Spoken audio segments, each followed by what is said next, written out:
guess we should start. We have whoever we have. Probably others are at the wrong address. The address was put wrong. Yeah. We tried. We spent half an hour because we thought there has to be a Bedford Street, surely. That's why on WhatsApp message I already sent it. It's a bill. Because when I come in the morning, I had the same problem to Mataji.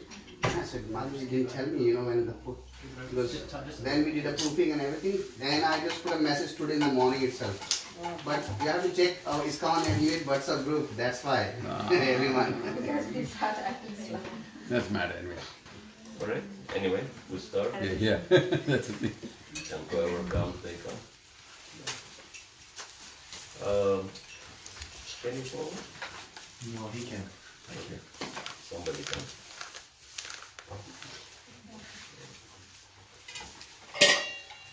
And we have Bhagavad Gita. Yeah. Almost 7.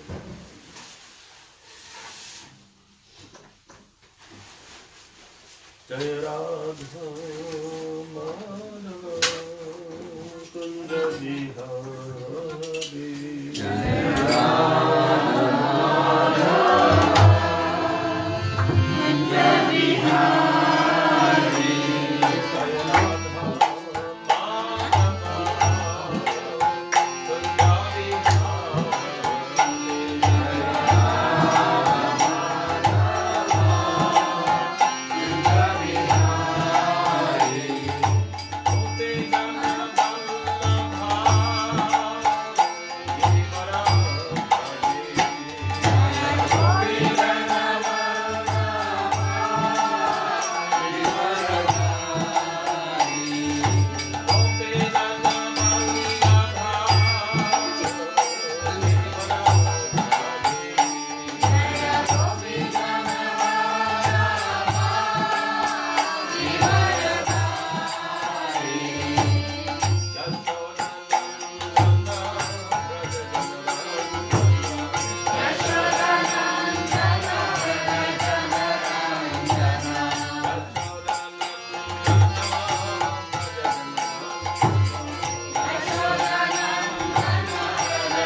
Radha ki jai.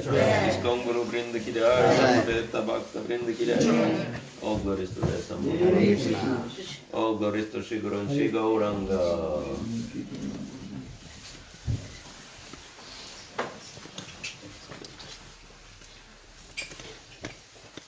I guess it was Krishna's arrangement to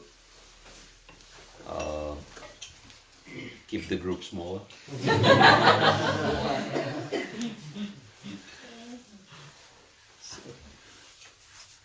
Only those who are very eager got in here. Okay, so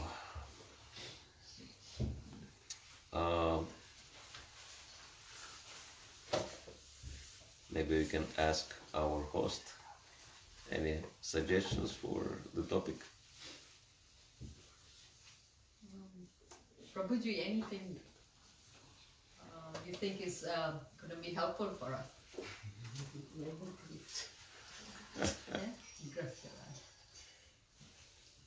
All right. Anyone else has more specific? Yes,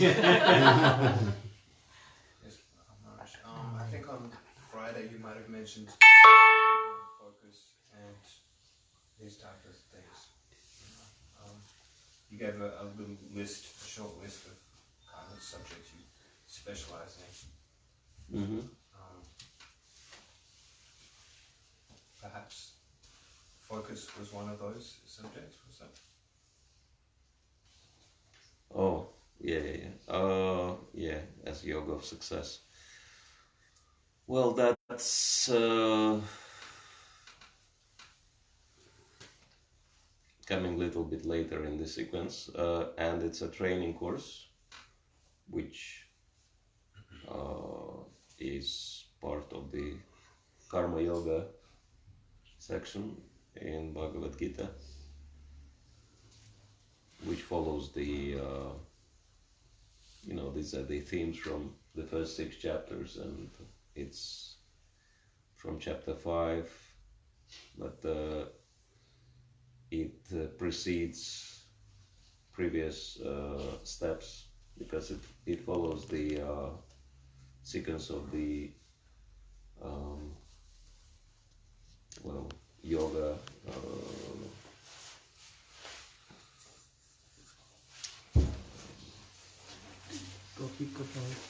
Yoga, not ladder, but yoga elements, you can say, yama niyama, asana pranayama, pratyahara, dharana, dhyana, samadhi. Is there any topic on grihastha and spiritual life balance? How to balance the spiritual life and Of course, life? yeah. 700 verses in Bhagavad Gita.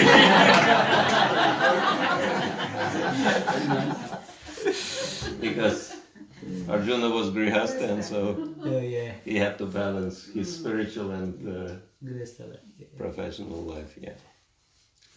Right. Could you help us?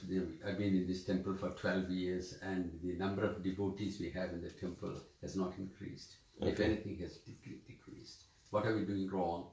How could we increase the more devotees, and how can we improve the services we provide? And is there any practical tips you can give us, Maharaj? Okay. Anyway, yeah.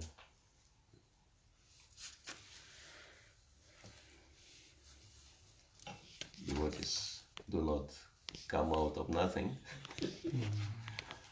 Devotees come from those people who become inspired by Krishna consciousness. So, let's read.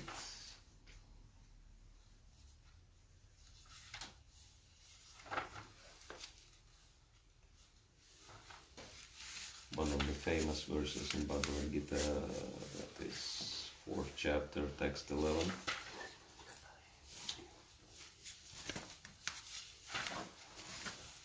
Which talks about surrendering to Krishna, right? Because it encompasses everything.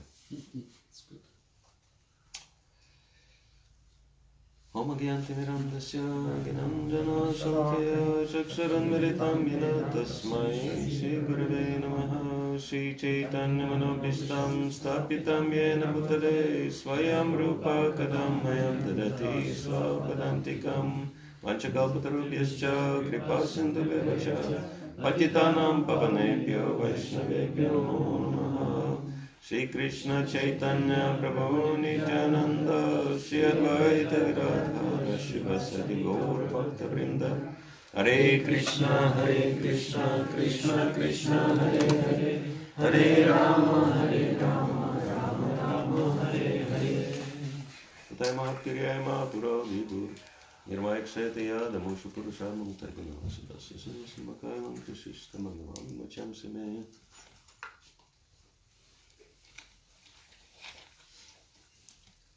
Om Namo Bhagavate Vasudevaya Om Namo Bhagavate Vasudevaya Om Namo Bhagavate Vasudevaya Om Namo Bhagavate Vasudevaya Om Namo Bhagavate Vasudevaya Om Namo Bhagavate Vasudevaya.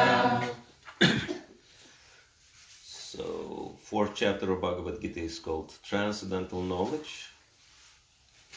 Text 11. Yayadamam prapadyante tam statav bhajamyaham mama vartmana vartante manushya partha sarvashaha. Translation and purport by His Divine Grace A.C. Bhakti Swami Srila Prabhupada Ki Jai.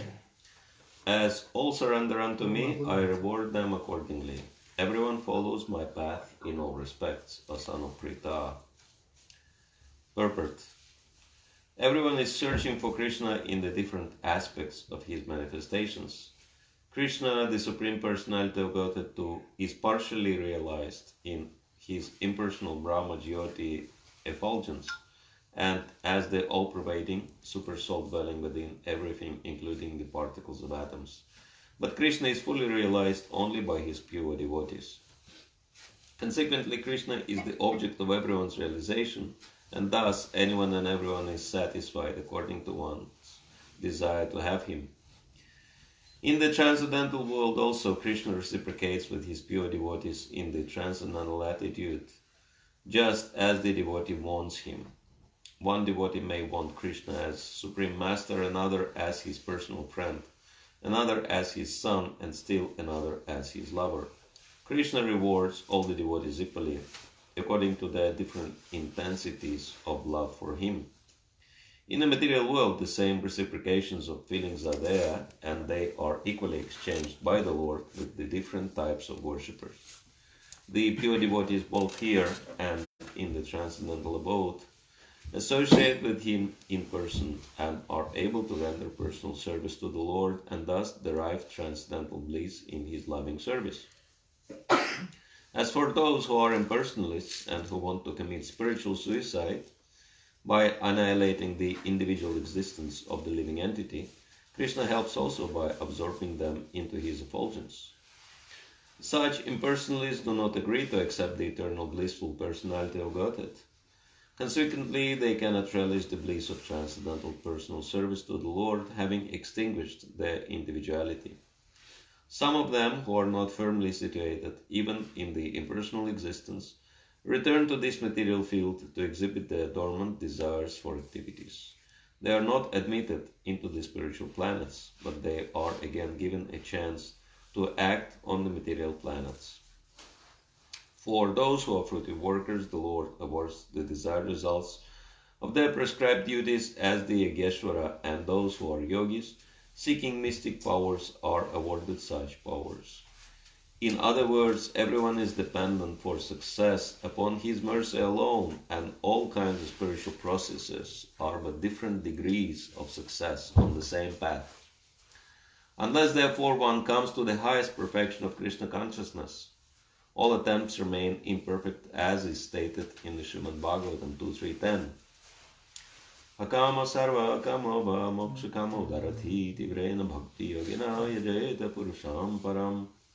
Whether one is without desire, the condition of the devotees, or is desirous of all fruitive results, or is after liberation, one should with all efforts try to worship the Supreme Personality of Godhead for complete perfection, culminating in Krishna consciousness.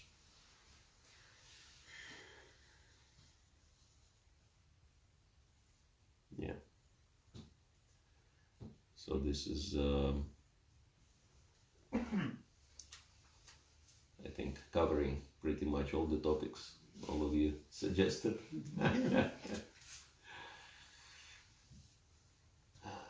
Because this verse from Srimad Bhagavatam is really powerful. Because regardless of our position, whatever we want, whether you have no desires or means you're a devotee and you only desire to make Krishna happy, or you have all types of desires, or you're desiring liberation,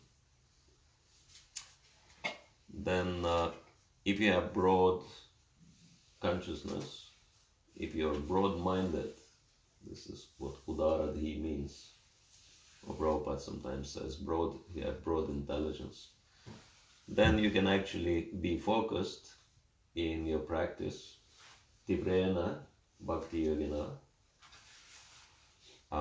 and achieve supreme perfection, Yajata Purusham Param. So this is this sounds like a contradiction, to have very broad consciousness and be focused, how these two things are connected. But broad consciousness means Krishna consciousness, because Krishna has the broader consciousness of all, the broadest consciousness of all. It's like when Prabhupada was taking the very first flight historically, going from New York to San Francisco, and he was very curious about the experience, so he sat next to the window, and when the plane took off, he was telling his secretary, I think it was Karandar, he said, just look how small everything looks from this height.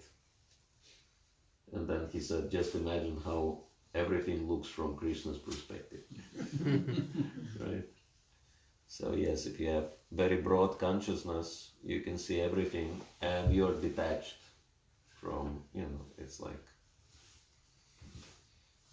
from such a height, everything looks like just specks of dust, nothing special, right? So you're detached, but at the same time, you're not careless. Of course, impersonalists, they're like that. We're detached and we don't care about what's happening in the material world. But if you are Krishna conscious, then you will have the same desires Krishna has. And Krishna is desiring everyone's benefit. Right? Krishna wants everyone happy, to be happy. And this is what Srila Prabhupada was saying, that this is Vedic motto. Sarve Sukhina Bhavantu, let everyone be happy. And of course, to help others to become happy in Krishna consciousness, what shall we do first? We should be happy. That's right. Because you can only share what you have, right? And so if you're not happy yourself, how can you make others happy? If you're starving yourself, how can you feed somebody, right? That's why it's even recommended for neophyte devotees. Before you serve prasadam, first you eat. Otherwise you'll be serving and thinking, oh my God, I don't want to give you too much, otherwise I won't have it for myself. Right? But if you are satisfied, you can be very generous. Okay, I give you everything. So like that. This is really important.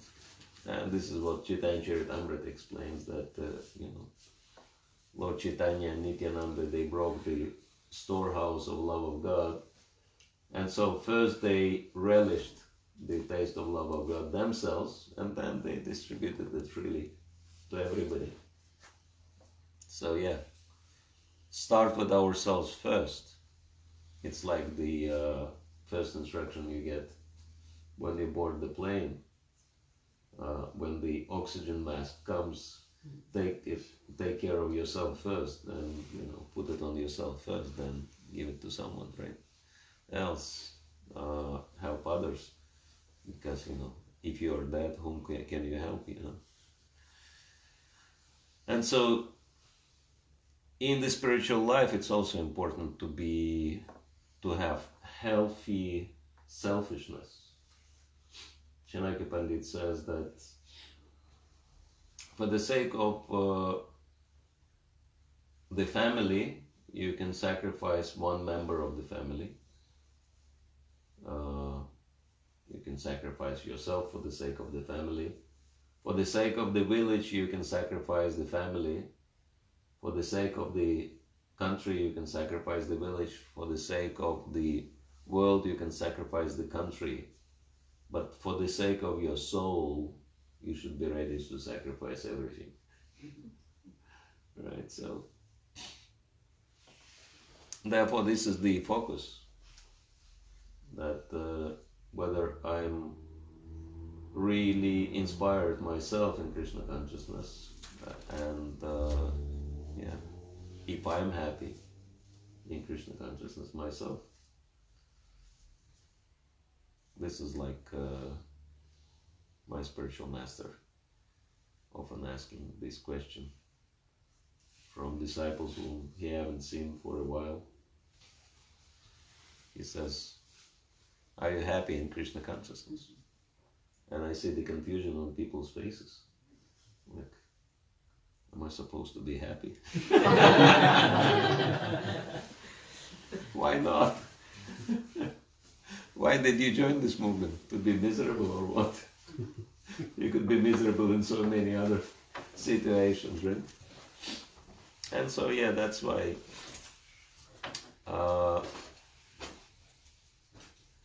if we want to make other people join Krishna consciousness, if we want to increase the number of the devotees, then,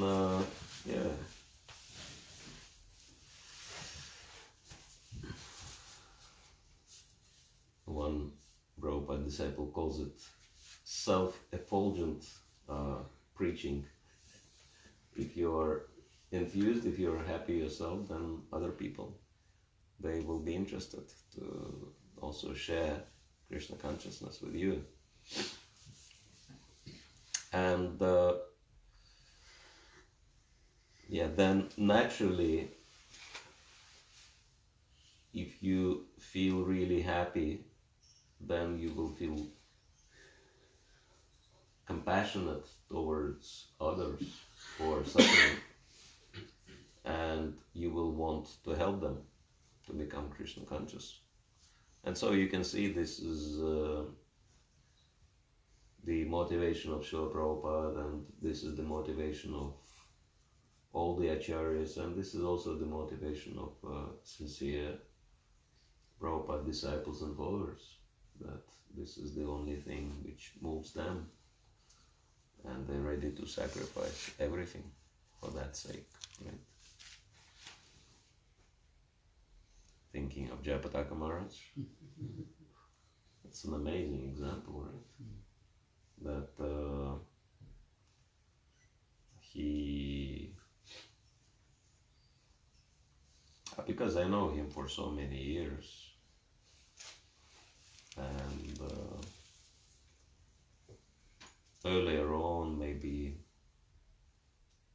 20 or so years ago, his help was so good.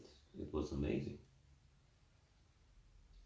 And he had the biggest number of disciples already back then, whereas other ISKCON gurus had maybe 1,000 or 2,000. He already had more than 5,000. And other gurus, they were suffering because of the karma of their disciples, and they had different health complications. But not Japadaka Maharaj. And I was asking, what's your secret, Maharaj? You have the biggest number of disciples, and you don't suffer from their karma. And he laughed. He said, yes, because I'm initiating only in India and Bangladesh, and all these people, they're so pious. They're not really entangled in sinful activities. Very spiritually minded, very pious people.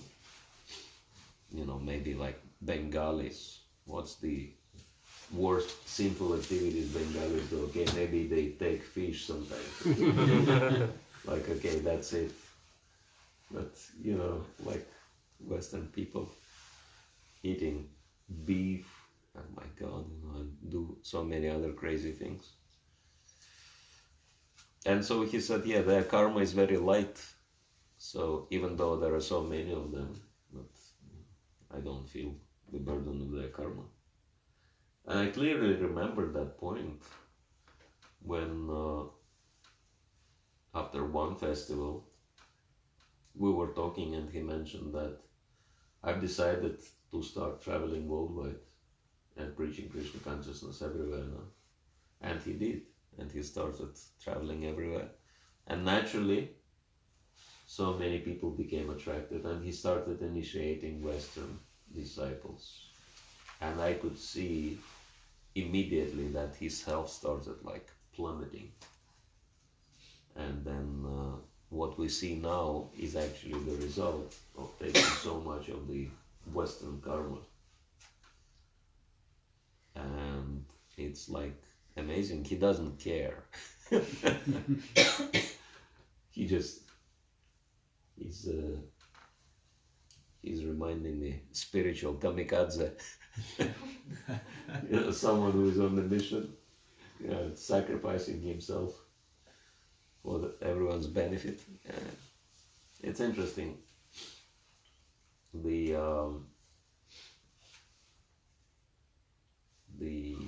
origin of the word kamikaze. Anyone knows? Would you like to know? Yes. That actually in Japan, devotee told me that in medieval times, Japan was always kind of perceived as very mysterious country, starting from very old times, and it was always very, very spiritual country. And still, even today, you go and Japanese people, the most important thing for them in their lives is Dharma. And they are like so clean and so respectful and have an amazing service attitude, and self-sacrifice is just in their blood. They're ready to die for others, etc. And very charitable, very generous, and so many other good qualities they have.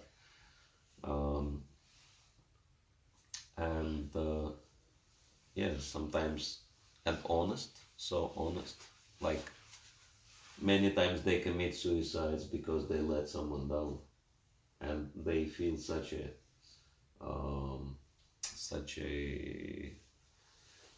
embarrassment that they don't want to live anymore, like that. And so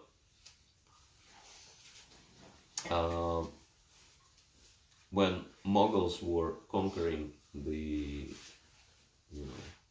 Euro-Asian continent, and so they decided to conquer Japan as well. And then, of course, the only way is to reach Japan is by ships, and so they went to the shores of Japan, and these were kind of, not not highly cultured people, mostly, you know, nomads, nomadic, tribal warriors. And so, but in Japan they have very high culture. Actually, it's clearly Kshatriya culture, high level. And then the samurais, they would never fight with anyone without introducing themselves first and showing their respect to the enemy. That was the culture. And because they also wanted to know what's the level of, you know, their enemy and whether they can fight. Because they wouldn't fight with inferior person, they would only fight with someone equal to them.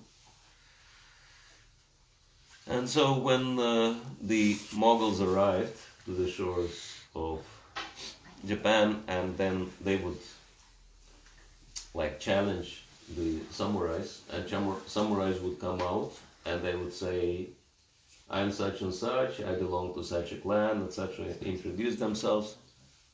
And Mughals were not understanding, you know, what this guy is talking about. They shoot him down, you know, and they would fight with them with very dubious means. And even though samurais were so powerful, but they would not break the code of military conduct. They would not fight dishonestly with someone who is not fighting, etc., but using equal weapons and all. But, you know, these guys, they didn't follow any of this. And so because of that, Japanese were losing. And but despite of the conquest, Mongols were still afraid of being in Japan or staying on the land. So at night they would retreat back to their ships. And Japanese started praying for the protection to their deity, and interestingly enough, the supreme deity in Japan is Amaterasu, who is the divine mother, divine, you know, mother of all the gods. And interesting, she's considered to be goddess of the sun. That's why Japan is the country of the rising sun. So she's the supreme deity in Japan. Interestingly enough, Radharani is worshipping the sun there all the time, so some connection is there. And so they would pray to their divine mother and other divine personalities to give them protection, because they were saying, you know, these guys, they are so wild, we cannot fight with them. And then the tsunami came, and at night, and destroyed all the ships. And I think one ship somehow survived, or something. Maybe they reached, you know, they left with boats. Some people survived. They came back. They said, this is what happened. And then Mughals were thinking that maybe it just happened by chance. So they sent another, you know, group of ships. And they tried the same thing again. And Japanese prayed again. And tsunami came again and destroyed that fleet as well. And then Mongols decided, okay, that, you know, like one man says that, I don't believe in any superstitions, but, you know, this synchronicity is driving me crazy. So, you know, they kind of connected the dots together. They realized, you know, it's not happening by chance. There is some kind of, what do you call it, sequence, or they saw the connection. so they decided, okay, we should not mess up with Japan. And then Japanese, they realized, okay, we couldn't do anything on our own, but the divine intervention really helped us.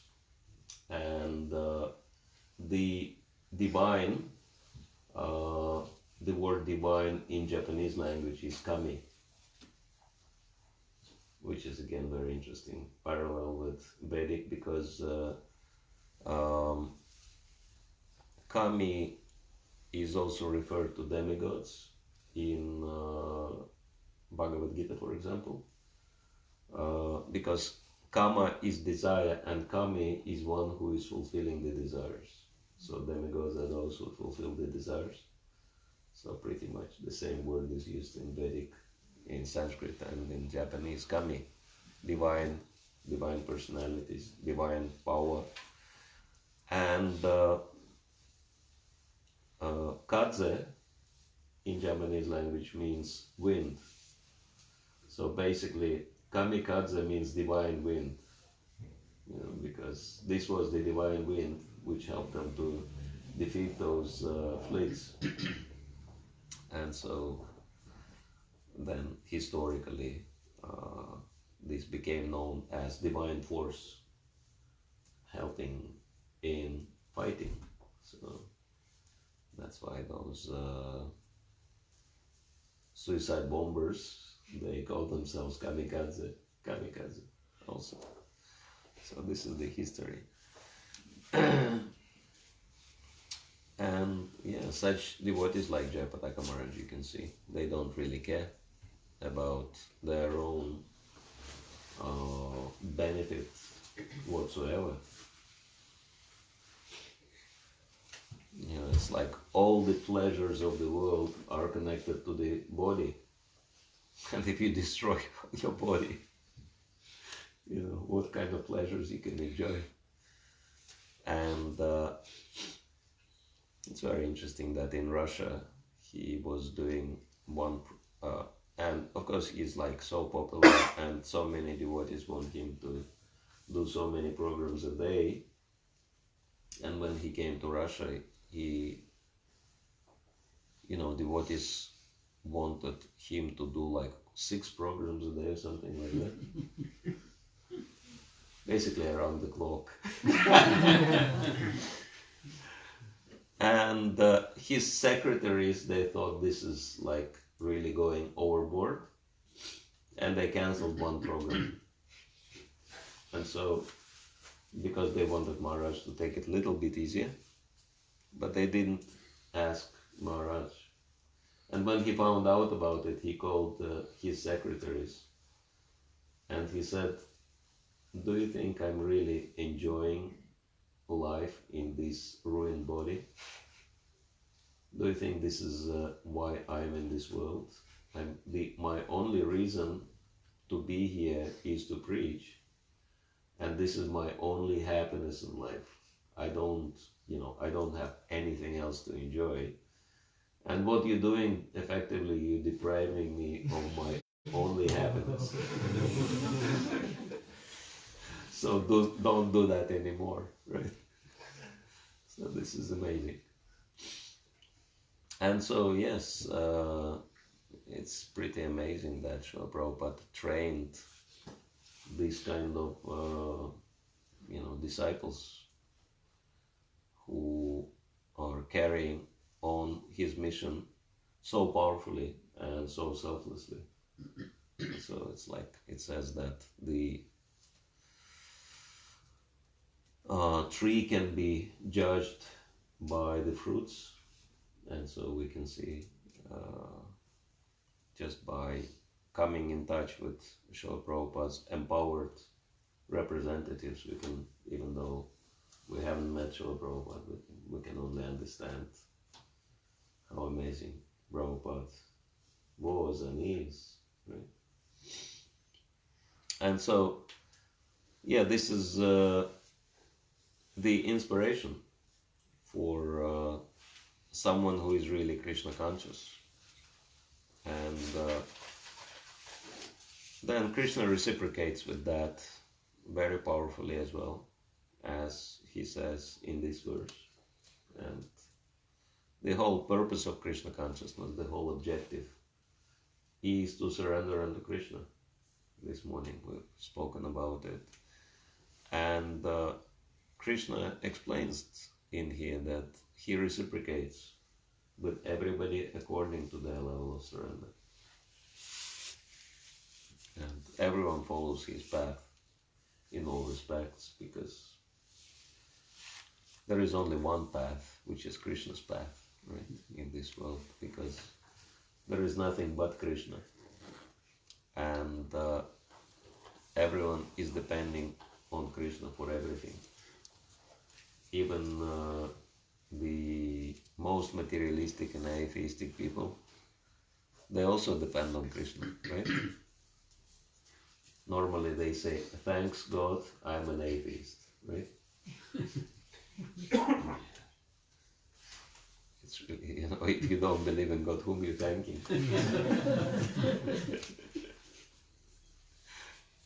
So yeah, they cannot leave Krishna no matter what's happening.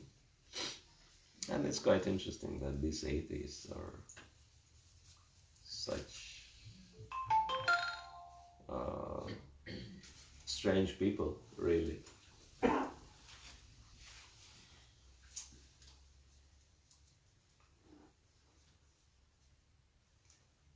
Because if they don't believe in God, whom they fighting against? Right? Yeah.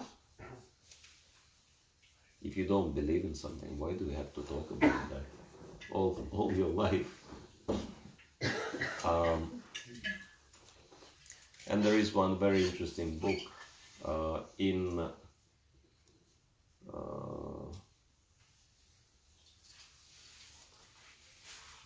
Britain. There were two brothers, and one brother, and both of them became like militant atheists, and they became writers and public speakers and all these things. And suddenly, one of them, these were brothers Higgins, yeah, Christopher and Peter, and so one of them, he was somewhere in some museum or something.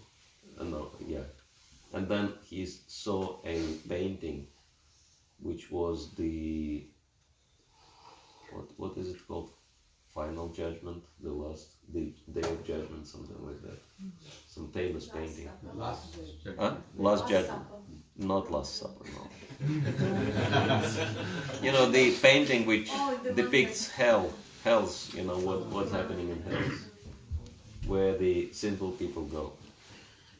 It's a kind of painting done by a very famous artist. And he was looking at the original of this original painting, and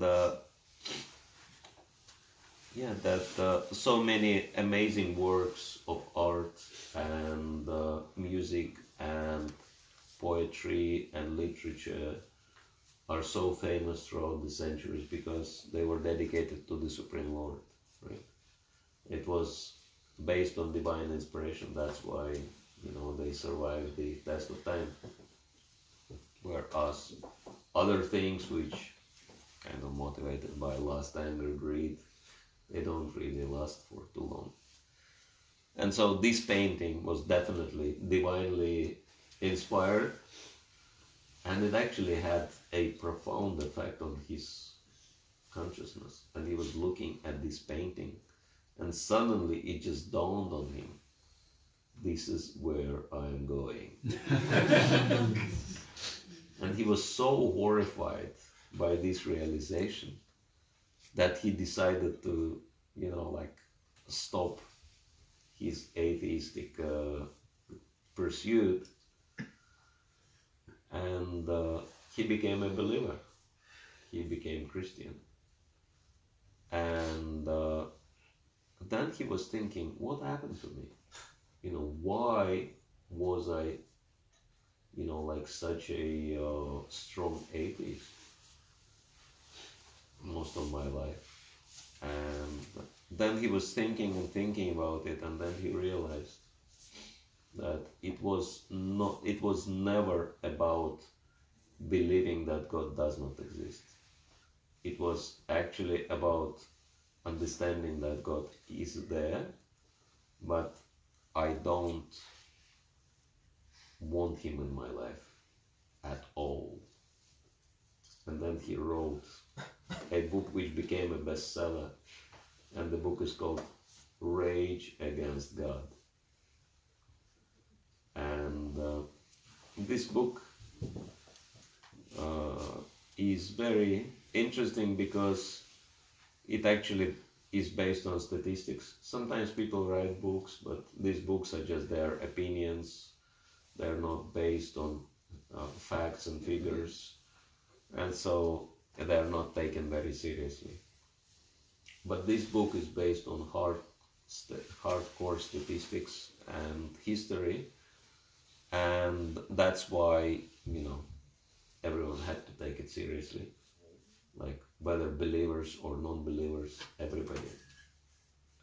And he proves very powerfully that the argument, very widespread argument, that religion is, like communists would say, religion is poison for the masses, right? Opium for people. Yes. That this argument, and that religions cause wars, right? They cause violence, so many people die, religious wars, terrorism, etc., etc. There is a truth in it. Not to deny, yes, that religious fanaticism and extremism and terrorism definitely is very harmful. That's why people appreciate Hare Krishnas, because they see that Hare Krishnas are peaceful people. Right? Like devotees do Harinams in California, in Bay Area, and they go to one place which is very interesting, Palo Alto. This is where my spiritual master was born. And the interesting phenomenon of this place, that even though it is not far from much bigger place, San Jose, and practically it's 10 times smaller than San Jose, but I looked at the list of celebrities coming from Palo Alto, and it's practically as big as the list of celebrities coming from San Jose. So somehow, even though it's a small town, but it's very productive. Produced plenty of famous people. And I was asking, Shali Indradyumna Maharaj, that it's wrong that your name is not there on the list. I don't care about this thing. Because, all kinds of famous people are there. And then devotees go there and they do Harinam and distribute books and prasadam. And of course, other religious groups, they go there. And sometimes devotees come, people come to the devotees after Harinam and they say, thank you very much for introducing God in such a positive and happy mood. Because, you dance, you sing, you smile, and you're so good to us. Whereas other preachers, they come, they stand on the street corner and they curse you, they tell you, you go to hell if you don't accept what they say, etc. It's kind of such a stark difference with what you're doing. So yeah, people do appreciate Krishna consciousness because they see the difference. But yes, religious fanaticism, and of course it's coming from immaturity and narrow-mindedness have done a lot of harm. And we all know the examples from the past and from the present. But then he brings up the point that he said, yeah, it is true that religious fanaticism is bad and many people died because of that. What to do? But atheism killed so many more people than all the religions put together. And then he brings up, very solid proof. And of course, the biggest proof is communist Russia, because atheism and communism are interlinked. You cannot be communist without being an atheist. It's just impossible, right? And being, coming from this country, I know for a fact that so many people died due to the establishment of the communist rule in the country. Tens of millions of people died. And civil wars and famine and so many other things. Because this was actually the main strategy of the communists. They would actually call their strategy red terror. So they would define themselves as red terrorists, openly. And if you read for some of the Lenin's speeches, the head of the Communist Party, so many of his speeches are very simple. He says that we have to get the whole country drawn in the pool of blood, in the sea of blood. The only thing we have to focus on is to kill, and kill, until and unless everyone accepts our rule, right? So that's it, and they were doing that. That was their business, killing everyone. And it was followed by so many other countries. Cuba and other communist countries, they were in the same business of killing people, trying to establish themselves. And like Cambodia, another mind-blowing example. I still remember when I was young, when I was a schoolboy, they would, even though Russia was a communist country, but they were showing Cambodia as completely crazy example of, communist excesses. Red Khmers, they would call themselves, and Young Sari. And so their thing was kill anyone, because the communist philosophy is we should make everyone equal, right? But people are not born equal. And so when people, there are always intelligent people, there are always people who are politically inclined, there are always people who are good in money making and producing wealth. But of course the majority of people in Kali Yuga are Shudras, right? And these are the people who can be easily controlled, because these are all very dependent people and they're very fearful people. And therefore the actual strategy of the communists was kill everyone who is not Shudra. That in Russia the strategy was, all intelligent people, because intelligent people, first they started actually with Kshatriyas, white army, royal army. They were fighting against red army. And they would also follow like code of conduct, military conduct. and they were so well trained. They were undefeatable, practically speaking. They would have like military units consisting of only officers. There were no what they call privates in that in those units at all. And whereas, you know, the military unit consisting of the commander, officer, and privates is very easy to defeat. Just kill the officer, and then the privates, without the command, they wouldn't know what to do. They would disperse.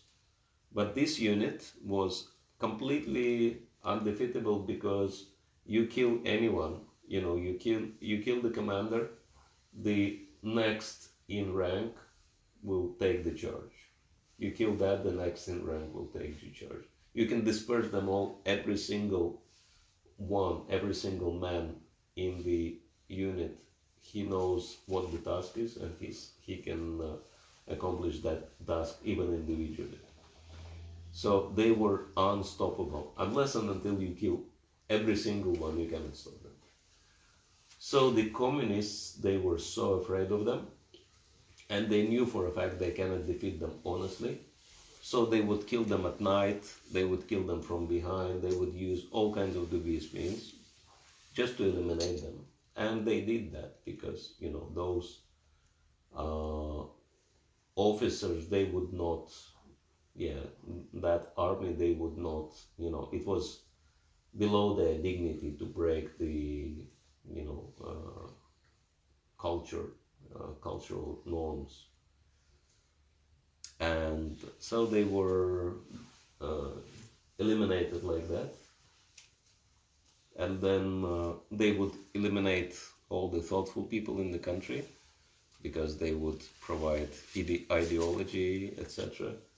And then they would destroy basically Brahmanas and Kshatriyas, right? And then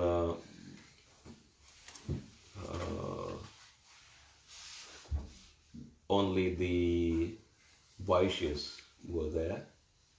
And then they did something which was really amazing. They announced new economical policy, which was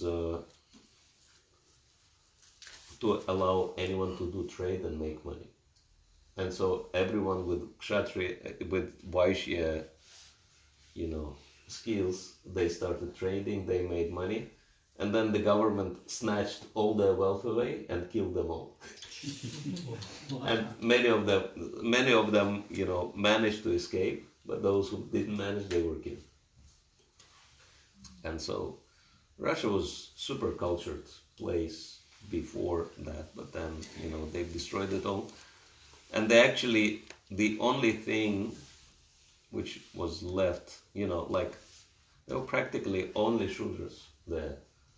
And after they killed everybody, and so they achieved that equality they wanted, right? Because they killed all the higher classes, only like lower class remained there. But then they realized they don't have any leadership in the country.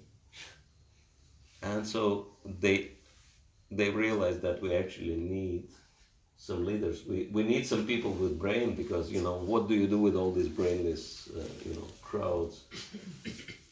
And they started like searching for the means to restore the nation. And there was one special institution in the country looking for the ways how to do it, how to actually program the birth of people who have high qualities. And they searched everything and everywhere, and I spoke directly to the lady who was involved in that.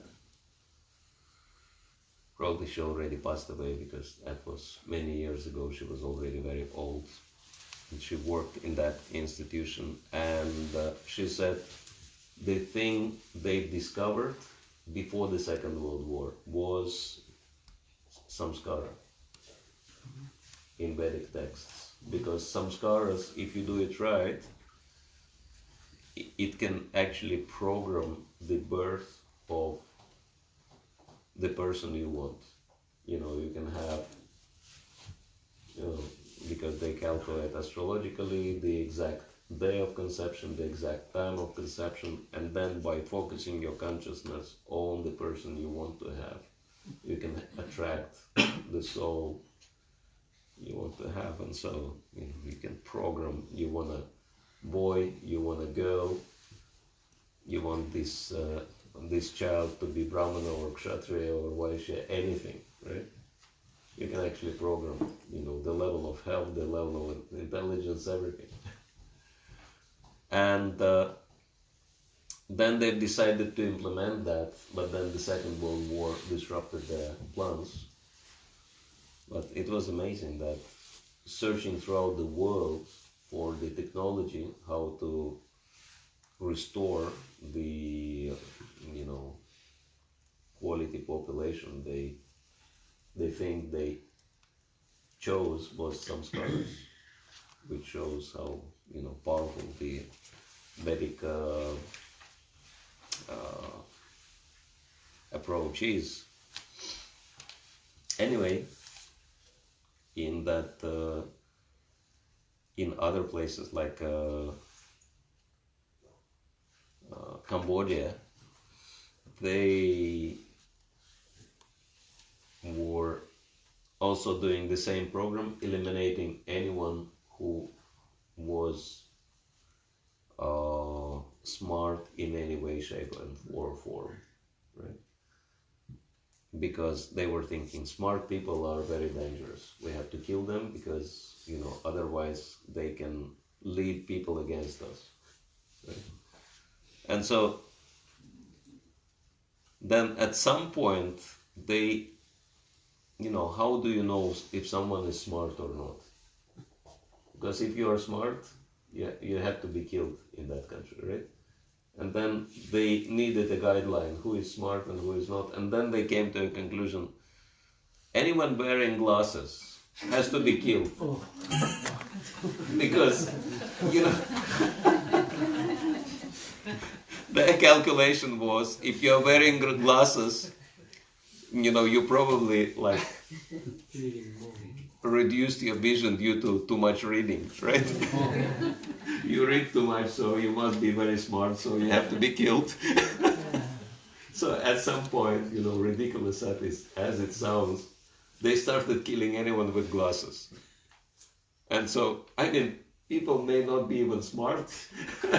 They may just have big vision, you know, but they didn't care about it. So, I mean, and they were doing so much of those atrocities that still, even today, they have these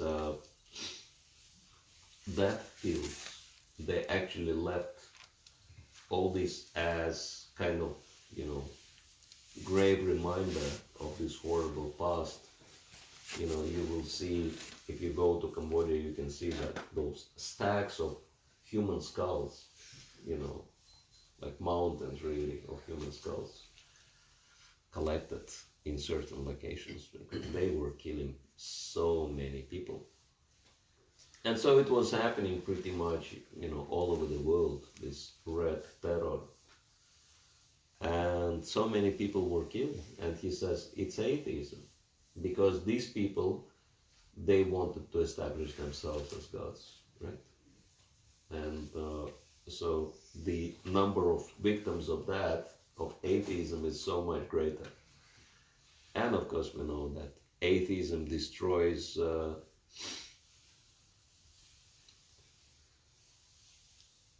so many other things, like, for example, we follow four good principles, right?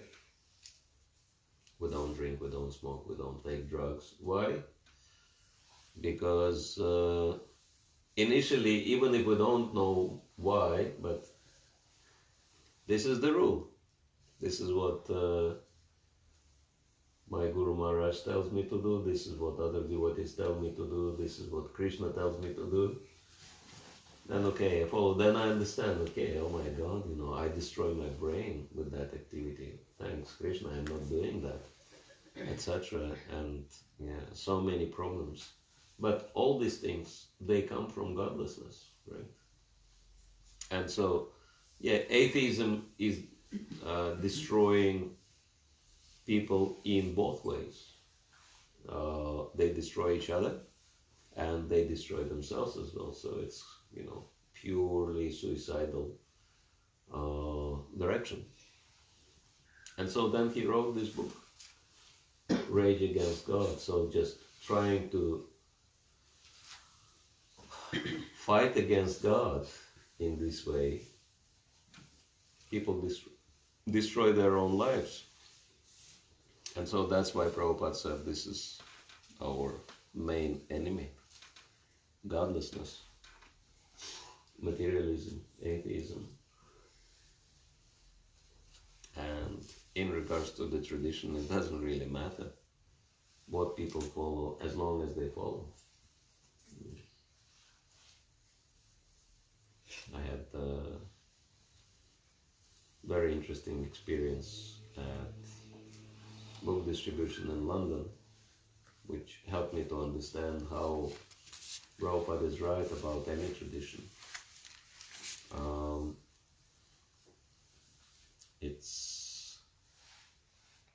Anyone who's been to London, the central street is Oxford Street, and our temple is situated not far from there, at the Soho Street, which is joining the Oxford Street. And it's really busy place. I mean, people just go there, and so many people. And if you distribute books there, it's pretty hard to stop people because they really rush. But if you manage to get into the flow, then you can distribute a lot of books in short time. But you have to get used to that energy, because it takes a lot to kind of distract people from whatever they focused on, and at least for a few seconds to focus their minds on the book. But somehow I managed to get into the flow, and it just started happening. And it's really amazing when you are in that kind of field, then it's kind of happening automatically. You just create the eye contact, and you stop the person, give the book, get donation, go to the next person in a very short time, like you just giving the books out, etc. very quickly. And then I was so excited, so many books were going out, but then I also realized that I'm going with the speed which is a little bit too high, and it's really dangerous. Because like if you drive with a speed which is too high, then it becomes really dangerous. Like in Germany, they have these autobahns where there are no speed limits, right? You can drive at any speed, but if you get into a crash, that's it. Hardly anyone survives. If you crash at the speed of like 180 or 200 kilometers per hour, and this is how fast people drive there. They actually have the bottom speed limit there rather than top speed limit. No top speed limit, just bottom speed limit. If you drive too slow, you can get into trouble there. Someone can hit you from behind, so you have to drive real fast on autobahns. So, but if you crash there, that's it. Survival rate is very, very small. And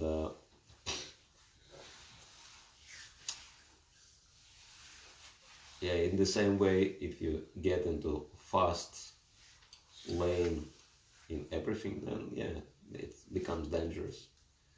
And so I was like distributing these books real fast, because you can bump into someone who can ruin your book distribution. And then this is what happened to me, that the system is that you have to,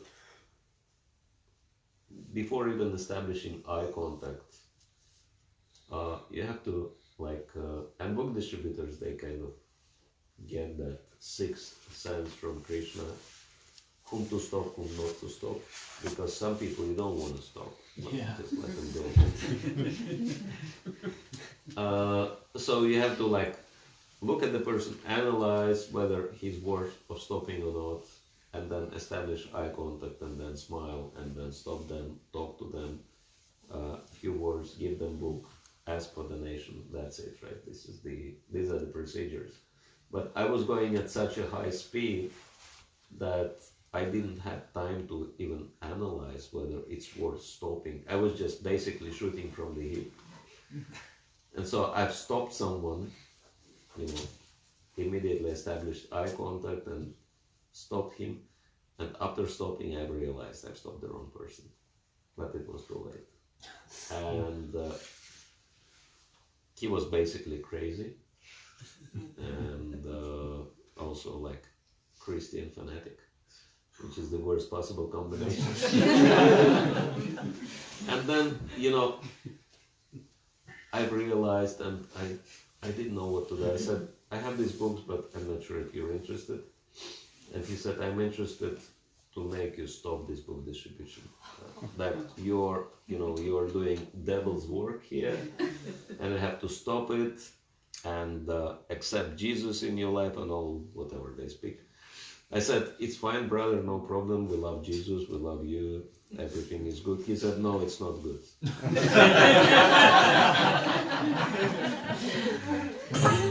I represent Jesus, you represent Satan, so just stop.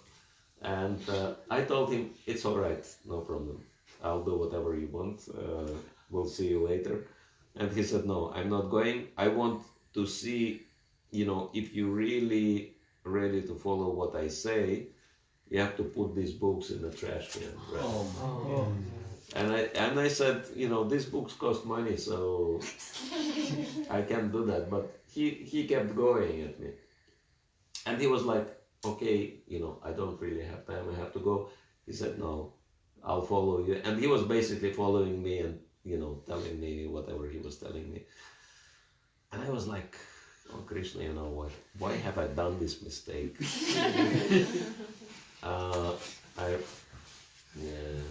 And what do I do now? I was praying to Krishna, can you do something to let this guy go? Because I was trying to ignore him and stop other people and offer them a book, but then he would interfere and actually ruin my book distribution by preaching to them, oh, this is dangerous, Carl, don't buy this book, blah, blah, blah. So people would go.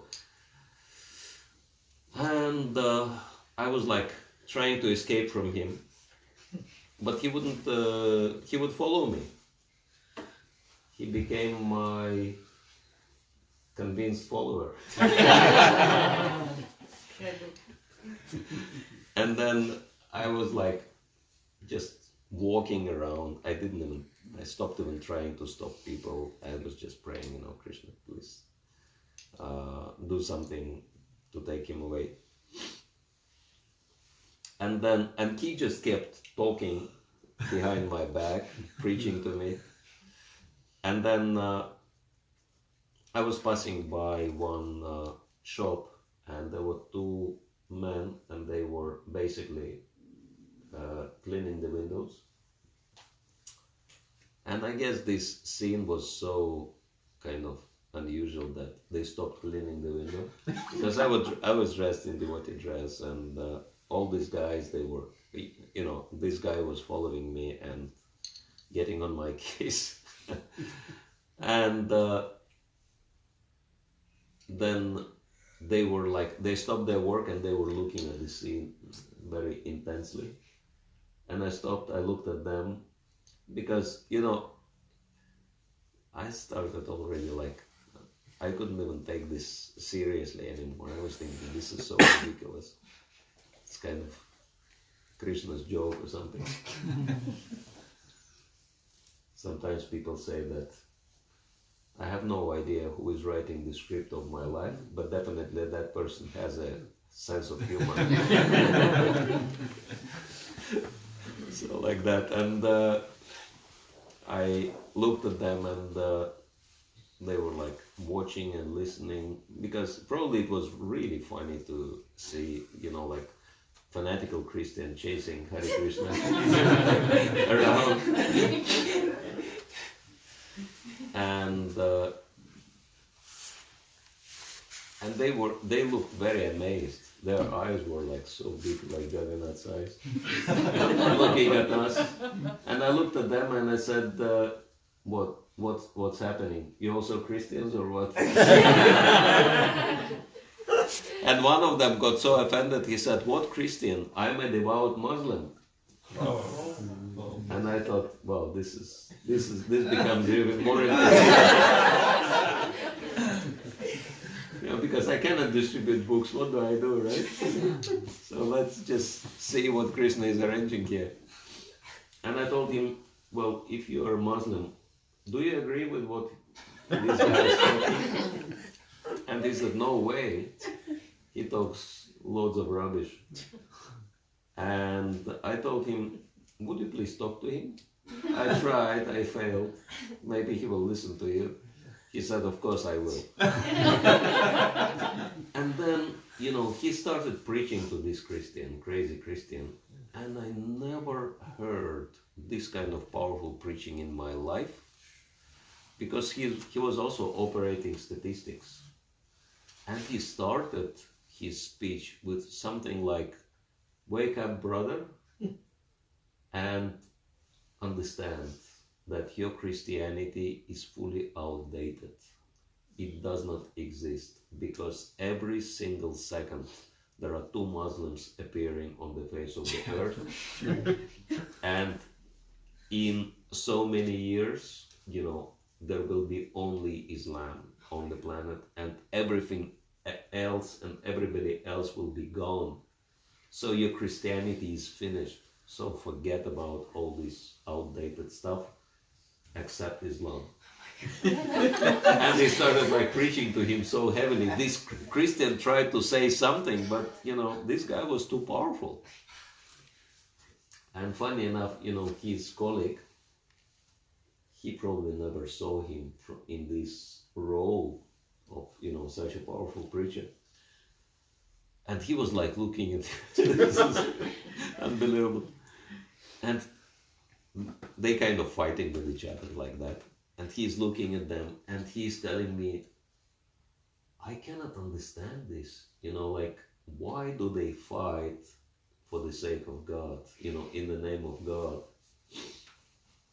Because I don't know who is God. I don't know. I believe in God. I believe that someone is there. I don't know who he is. I don't know how he looks like. I don't know what he's doing. But I know for sure that he is one for all. And I know for sure he doesn't want us to fight. He wants us to live in peace with each other. So why do they fight in the name of God? It's the wrong thing. And I said, you're absolutely right. This is what our books say. That our books also say that God is one and we should all live in love and peace with each other. And also our books are saying who is God and where he looks like, where he lives and how he looks like and everything else. And he said, are you right? I said, yeah, sure. These books. And he said, wow, that's interesting. I said, yeah, please take a book and give a donation, give it a read, see what you think about it. And he said, oh yeah, sure, no problem. So he took the book, gave a donation. These guys are fighting. This guy got the book. And I'm off with my Of course, thank you, Krishna. You arranged that rescue for me. And so I kind of forgot about this episode for a few days. And then after a while, I'm distributing books nearby that spot again. And then I see that Muslim coming my way. And I'm thinking, oh my God, I had so much of a hard time dealing with that Christian. I don't know what will I do if that Muslim will start preaching to me. And I'm kind of, like calculating in my mind what to do. And he's like looking at me and he's going towards me. And I cannot like ignore that he doesn't exist, right? And then I'm thinking, no matter what we will discuss, the main thing is never touch any subject related to God. We can talk about anything, nature, politics, anything he wants, weather, but not God. And then I've decided, okay, I'll talk to him, have some light conversation, and then we'll part. And then I smile, and then he smiles back. I'm thinking, wow, this is a good sign. And then he approaches me, and I'm telling him, oh, I'm really glad I see you again, because that day I didn't have the chance to thank you for helping me. But that guy, that crazy guy, gave me so much of a hard time, and without your interference, my day would be ruined. And they said, it's not a problem. I'm always glad to help you, Hare Krishnas. I'm like, you know us? He said, of course I do. I know who you are and everything. And I said, how do you know us? He said, well, I'm dining at your restaurant every day. I'm like, what? You are Muslim? And our restaurant is pure vegetarian restaurant. He said, yeah, I am vegetarian. I'm like, you are Muslim and you are vegetarian? How that happened? Because Muslims are not known for being vegetarians. He said, yeah, I'm practicing Islam since my childhood, very strictly. And it includes fasting periods, like Ramadan and all. And so he said, when I fast, which means I take no meat products whatsoever, my spiritual practices, they just go, they just skyrocket. And when I stop fasting, my consciousness just plummets down. And I've observed that happening for a while, and then I came to a conclusion. If I really want to be serious about my spiritual life, I should stop meat altogether. And so since then, I became a vegetarian. And, I discovered your restaurant, and it's very convenient for me, close to my workplace. So I'm going there and dining.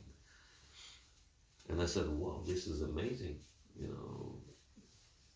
And then I remembered what Srila Prabhupada was saying, that, if anyone seriously practicing their tradition, they will advance and they will come to Krishna. I can see, right, he's really serious about his Islam that made him vegetarian. After he became vegetarian, Krishna brought him to our temple, to our restaurant, right? And then he arranged him to help me with book distribution. And then I'm saying, wow, I'm really pleased, with to meet you.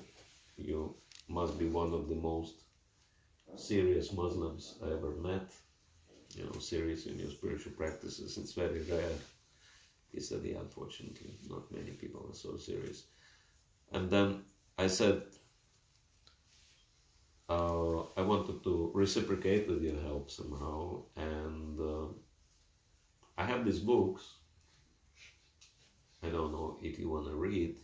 I could give you one book as a gift to thank you for your help. He said, yeah, I would be interested in the book. I'll give it a read, but I know that you are selling these books and you depend on that financially, so I would not be taking this book of you for free. I would give you a donation. And so he gives a donation. And so it's like, this is why Prabhupada said it doesn't matter which tradition people follow, as long as they really follow, they will advance and they will come to Krishna sooner or later. And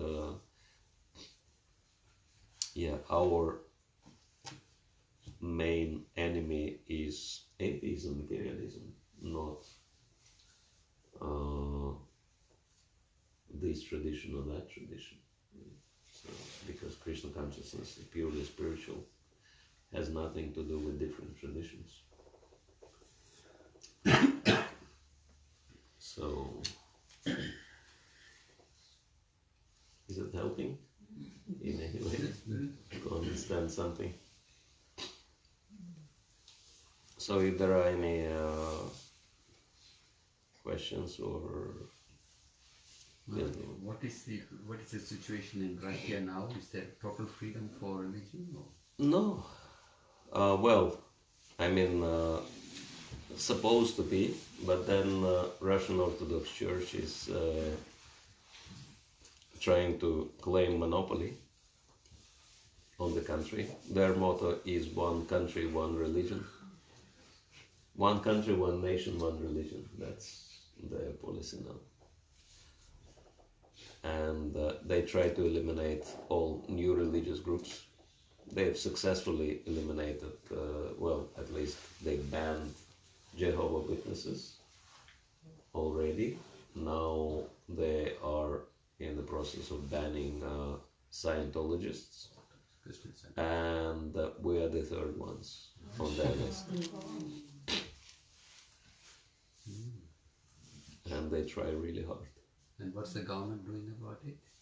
What is the government doing about it? This is the church, but what's the government doing? Unfortunately, even though government is pretty neutral, but some government members are fanatical, not only sympathetic, but 2 ministers in the government are fanatical Christians.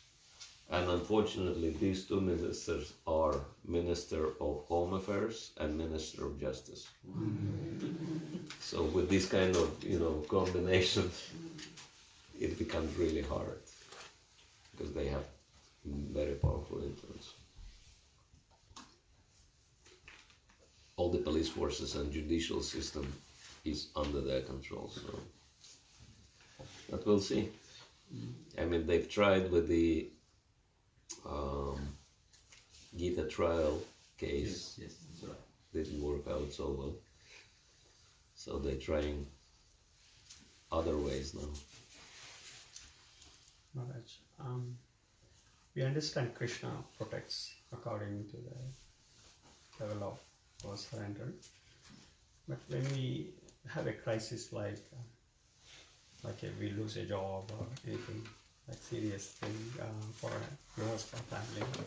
Yeah. How do we know Krishna's plan or Krishna's guidance? Because if you ask me, I wish all grihasthas would lose their jobs and shift to self-employed mode, because it's such a waste of time working for anyone. It's like you make so much, you work so hard, you make a lot of money, but then I would say 90% of everything you've made is going to your boss, and then he throws you a few peanuts, just enough to survive. And basically, it's modern day slavery, pretty much, the job, and why do we have to do that, right? If Krishna is our Lord and Master, why do we have to work for anyone? So, I strongly believe that devotees are meant to be self-employed, and this is not only what I'm saying. Srila Prabhupada also says the same thing, that employment is just for Shudras, right? And Bhagavatam is very strong about it. Narad Muni is very strong about it. He says that Shudra means position of a dog. And so Vaishnavas are meant to be Brahmanas, right? Actually, Vaishnavas are meant to be even above Brahmanas. But their work should be Brahminical, and so 7th canto very clearly says that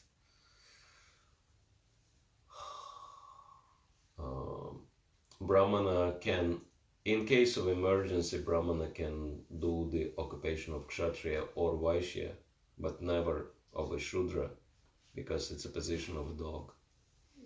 And then Prabhupada says, like modern education is just making people into dogs. And in one class, he describes that, I got my degree now and I became very qualified dog. And then I go from one office to the other, like for the interviews and knocking at someone's door. And they open the door, yes, what do you need? And you say, oh, I'm very qualified dog. I have this degree. And then Prabhupada says that. And the tail is going like this. And then they say, no vacancies, bang. Ooh, okay. Next. Please, give me an interview. So this is very embarrassing. And this is not at all for Vaishnavas. I'm sorry to be very open about it, but, I understand that it may not happen immediately, but at least we should know that this is not the right position for us. To serve someone else rather than Krishna. And the best thing for devotees is being self-employed. And actually it's very interesting that it is all connected to association. How we get inspired about anything. I was telling one devotee that in London I stayed in the house of one devotee, and he's working for a bank, and he is the manager of the branch of the bank, which is like very big in all of Europe. And I was asking him for details of his job, and he said, that actually they really like him at the workplace because he's a devotee and they value him. And even if he makes mistakes, they are quite lenient with his mistakes because, he miscalculated something and he lost more than £1 million for the bank. Happens sometimes. But he said they didn't take it very seriously because with his work in a quarter he made more than 20 million pounds for the bank. So he made 20 million for them, lost 1 million, so they didn't mind. And then we were invited to one program, and this program was conducted. The host was a very wealthy man. He's actually one of the world's multi-billionaires. His name is Anil Agarwal. Aniruddha, his spiritual name is. I know him for many years. And he has two homes, one in central London, one is in Bombay. And his central London home is in Mayfair, and it's like such a prestigious area, all like top notch. People live there, and it's a huge house, 6-story house with 2 elevators, and full of like stuff, and golden staircase, and not like, at least with golden elements in it. And yeah, looks like a museum or something. And then, Harinam Ruchi goes there, and he starts like tumultuous Kirtan there. And it's so funny, like Kirtan in this kind of area, very prestigious area.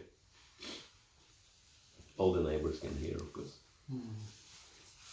And then we had a program,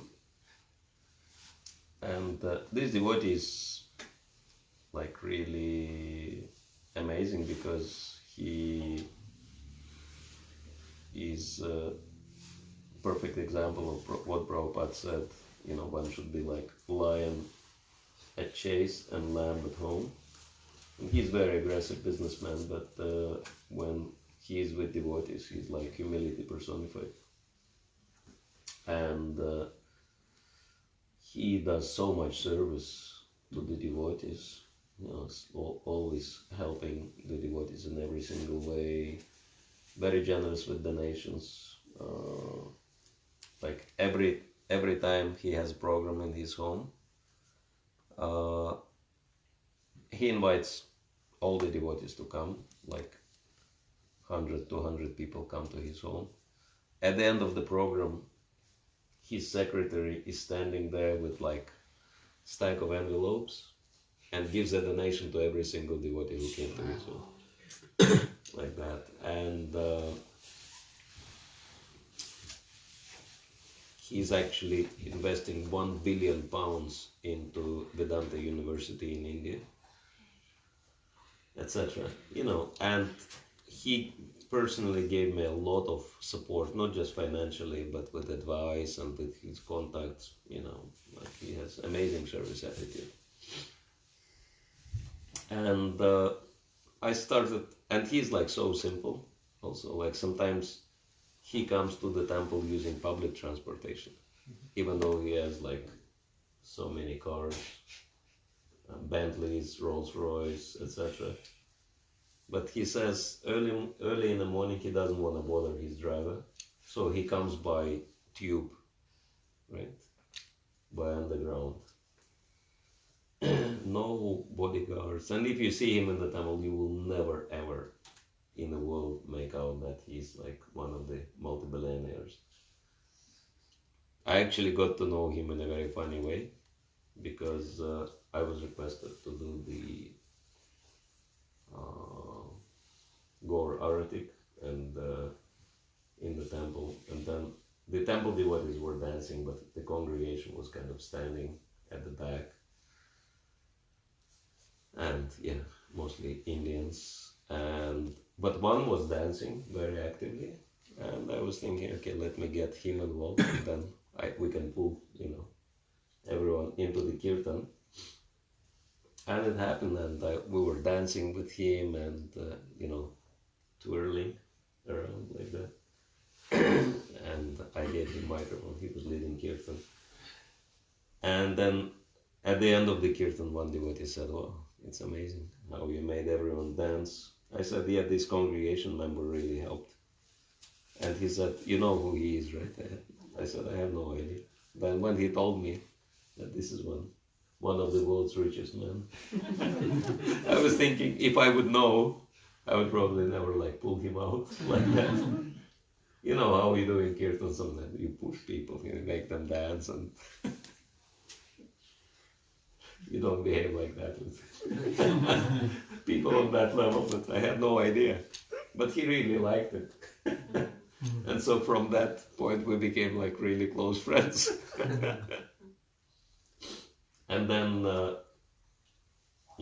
it's like he is asking me to give a class, and he's sitting on the floor, and I told a few things about him, and he felt so embarrassed, and he said, I'm really nothing special, just an ordinary man. Why do you have to talk about me?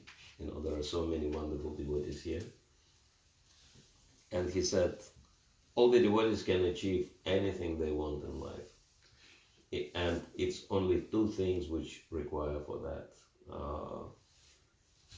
Know your strength and have very clear goal. So that's all what you need. And so he said, all of you have strengths, and if you have clear goal, you can achieve anything you want. And he said, this is what I did, this is what others do, you can also do the same. And then he was telling the devotees,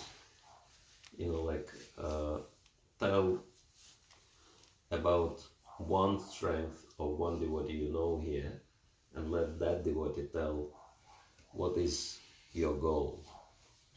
And he said,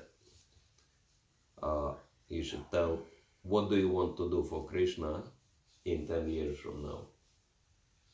And then he picked the wife of that devotee I was living with, and he was telling her, which devotee you know and what's his strength. And she said, well, I know my husband, and his strength is that he's very dutiful and very organized.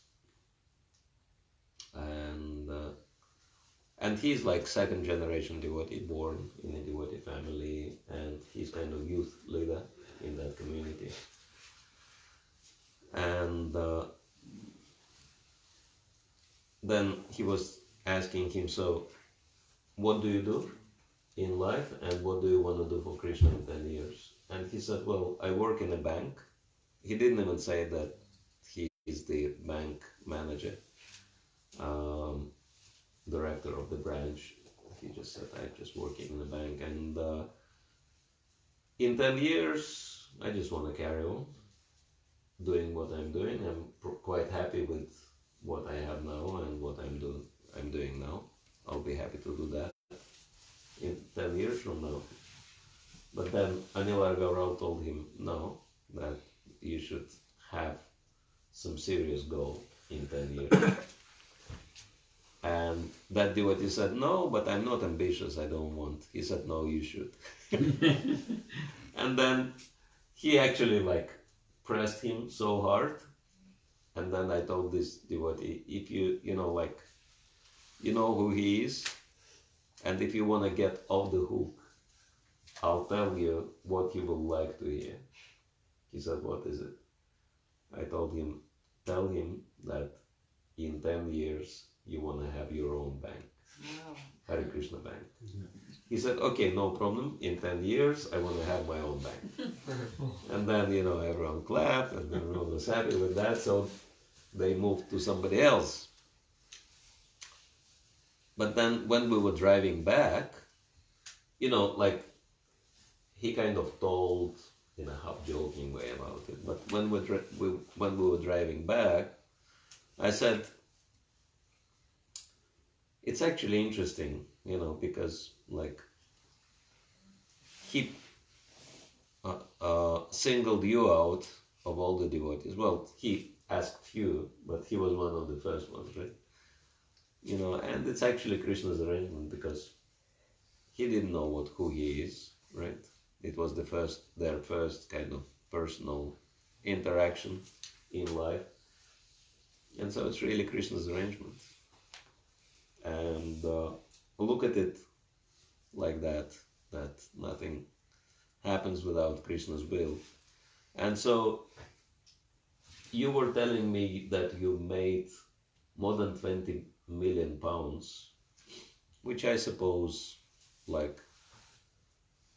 more than 35 million Australian dollars, right? Just in 3 months, which is pretty good, right?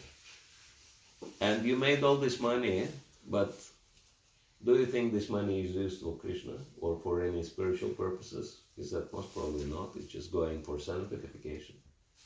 I said, yeah, with all your brain and with all your, capacity, you're making so much money, and this money is just wasted for self-gratification. But if you have your own bank, you could be making all this money for Krishna and just, making so much money, you could be doing so many things for Krishna, right? Anything you want. Temples, festivals, supporting devotees, educational institutions, unlimited stuff. And is it impossible to start your own bank? People doing that all the time. So why can't you do that? Why don't you take it seriously? And they said, yeah, it makes sense. Let me look into it. Maybe I could start my own business now. It's like just by associating with someone who is successful and determined and focused, this is what happens, right? And so, yeah, my conclusion is that you just have to have good association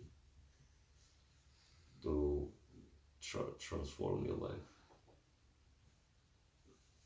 And yeah, I think one of the things devotees are not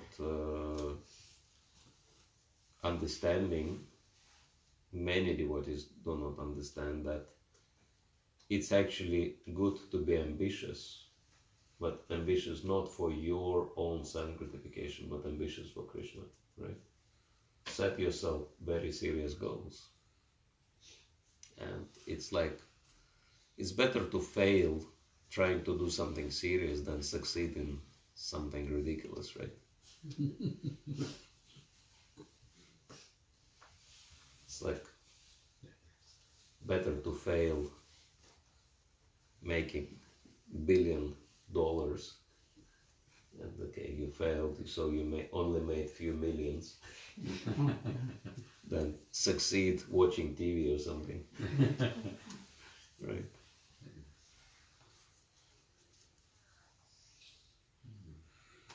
See, Maharaj, you are a very good motivational speaker. Yeah, it's true, because many devotees, they have this misunderstanding that if material world is the temporary place, then I should not be very ambitious here. I should not try to achieve anything because it's all temporary and blah blah blah. Yes, but Krishna wants you to achieve something for him. That somehow, we're too focused on ourselves, on our own, like we just don't want to be bothered, right? And that's why we take the position of low risk, no risk, and all these things, and because we just don't want to be bothered. It's very selfish. It's like Arjuna, right? I don't want to fight because I don't want to be bothered. But if we really think of Krishna, we should be bothered. And it's actually beneficial for us.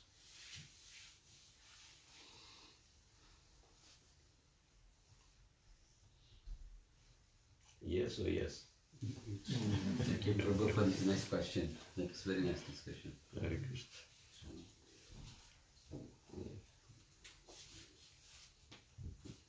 Prabhuji, if you had limited time in Vrindavan, what's the one thing you should do?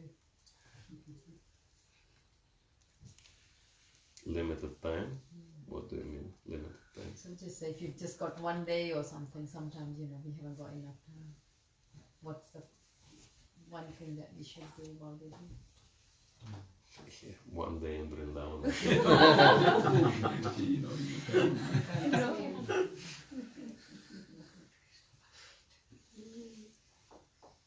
Well, you know what is the program in Vrindavan? Hearing, chanting, serving, darshan. Anything you do is beneficial. But one day in Vrindavan, I never heard of this. Why do you want to go there for a day?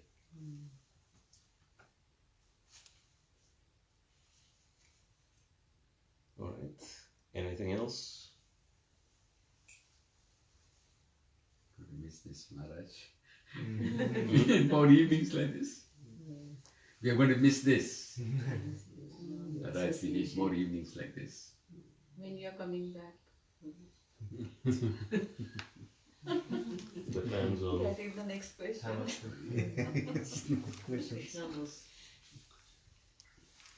Yeah, we'll see.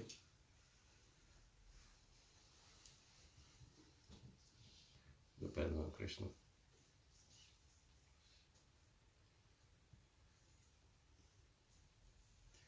How seriously devotees will take what I'm trying to inspire you for.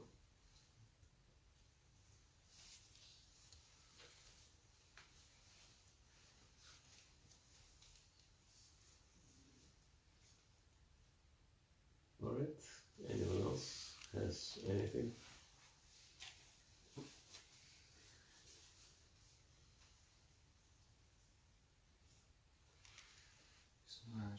Just that last comment you made, what you're trying to inspire us, could you just encapsulate that?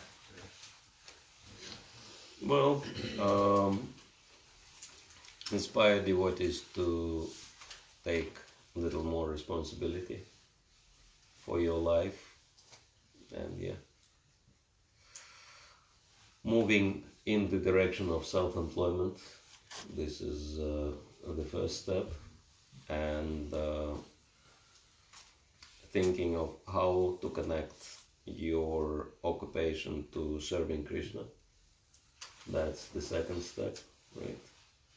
And doing that on a wider scale, the widest scale possible. That's the third one. Yeah, because I'm convinced that this is how we can achieve the first purpose of ISKCON. And I joined this movement because I was from the start inspired by this purpose.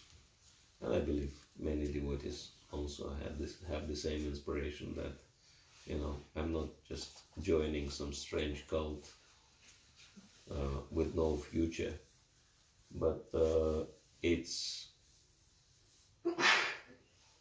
you know, eternal spiritual science which is meant to benefit every single living entity. And so it's for the whole world.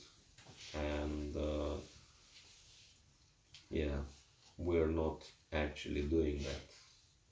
It's like I'm involved in interfaith work, and certain experiences I have and other devotees, they just show that we're nowhere near where we're supposed to be. Absolutely not. And only because we're kind of isolated and actually ignorant of what's happening around with other spiritual groups, we think we're doing well. It's like in London, we've met with one imam of the one Muslim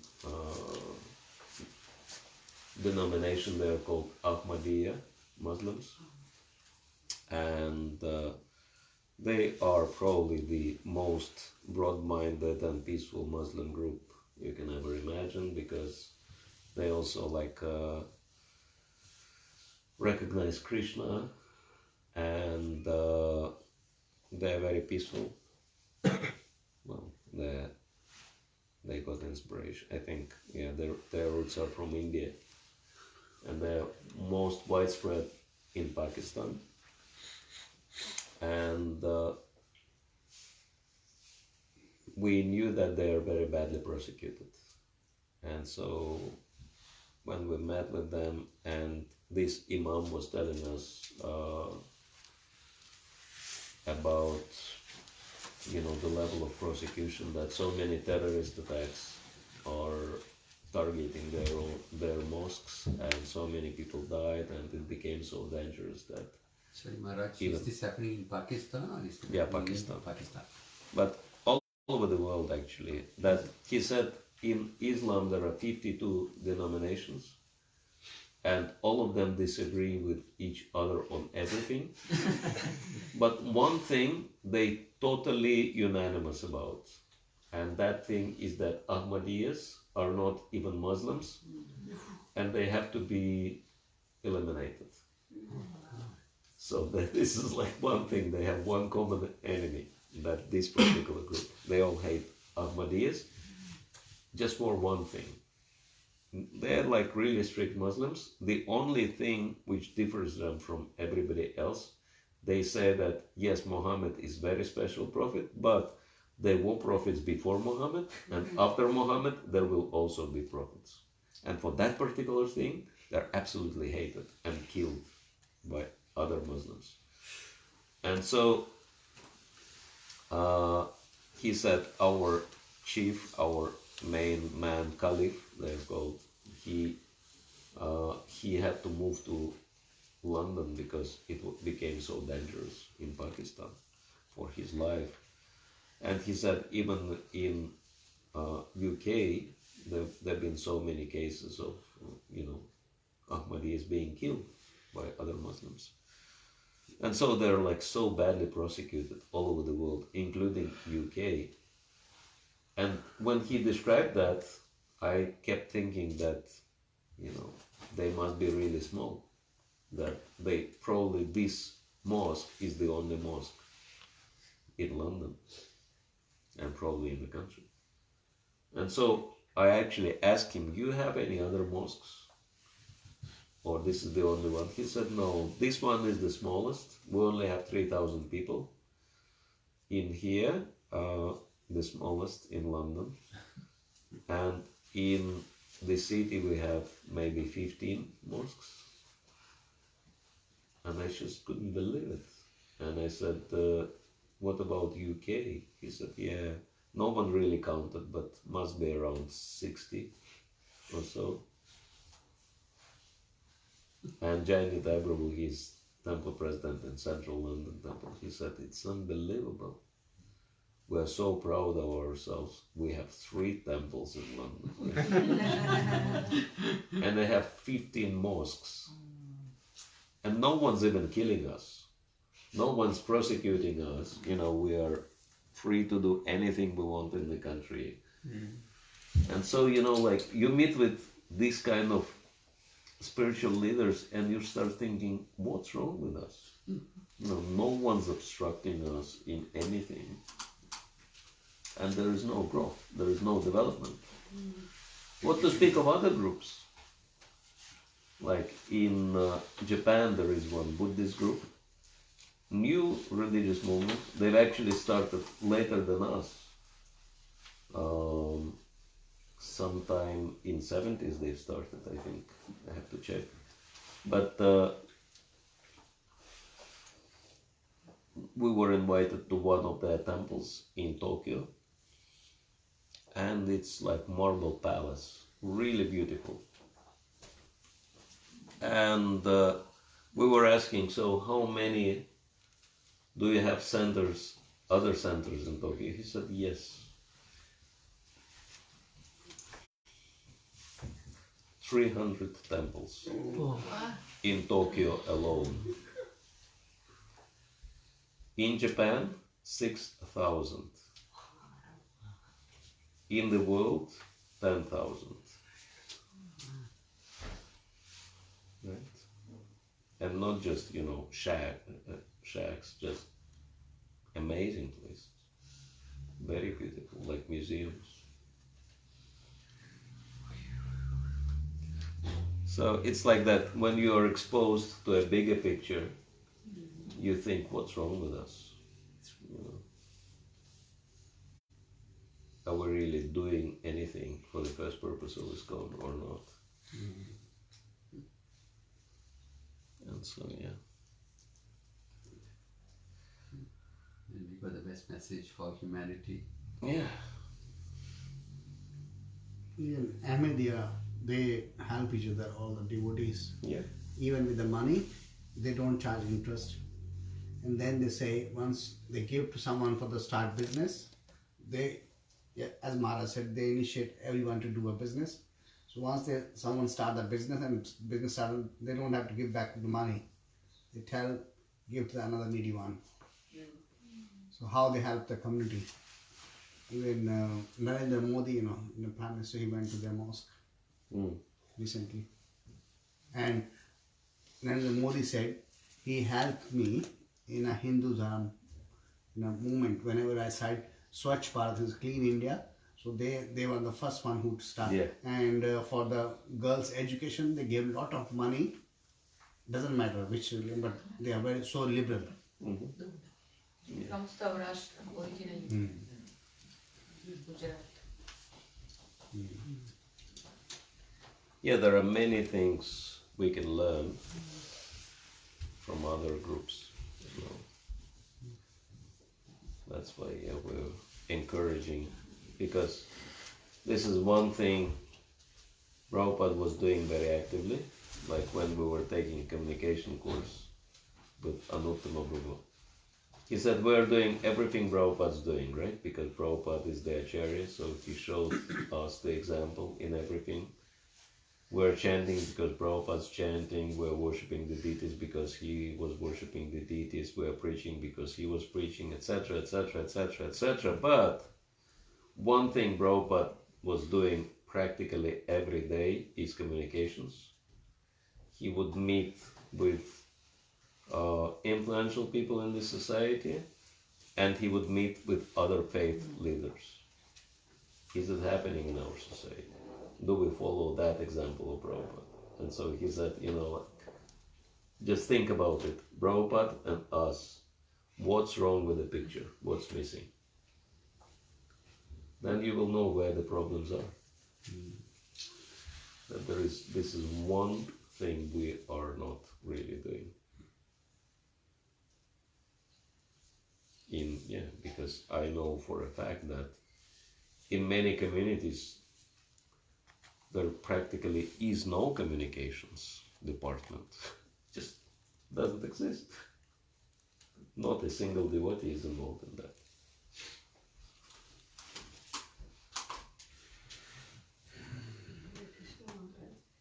They say you can't give association, you can't be associated with other groups, other group of people. You can't associate with other group of people or other belief in different religion people. You can't have association. That's what they keep telling us. You cannot have association. Yeah, we can. Or can. Or cannot. Cannot. That's what I'm asking. They say that you can give association but cannot take association.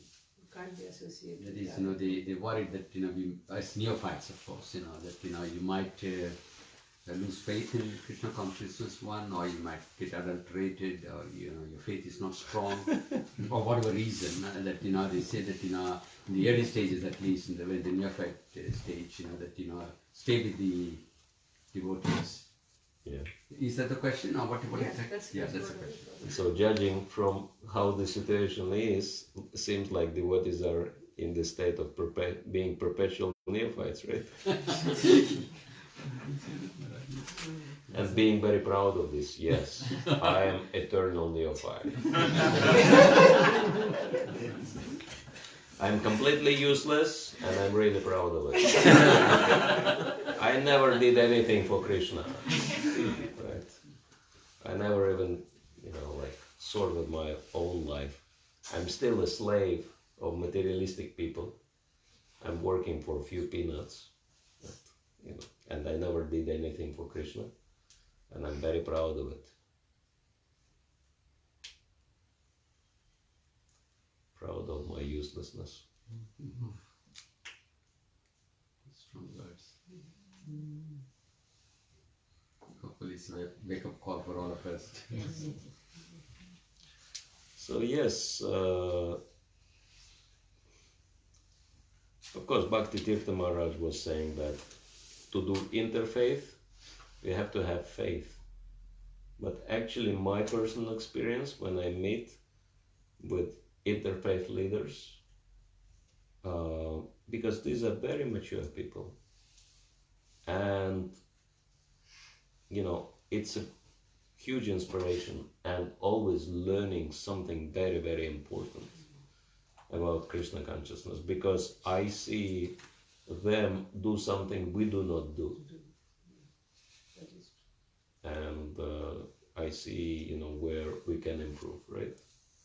Like Balsam Prabhu was saying, you know, knowing what they're doing, we can learn from them. We can practice our own tradition better by learning from them.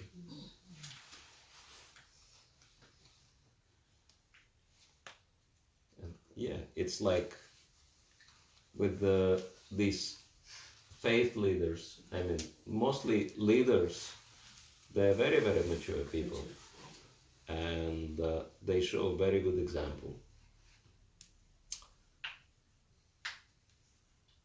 Yeah, some stories are just, you know, too mind-blowing anyway. But yeah.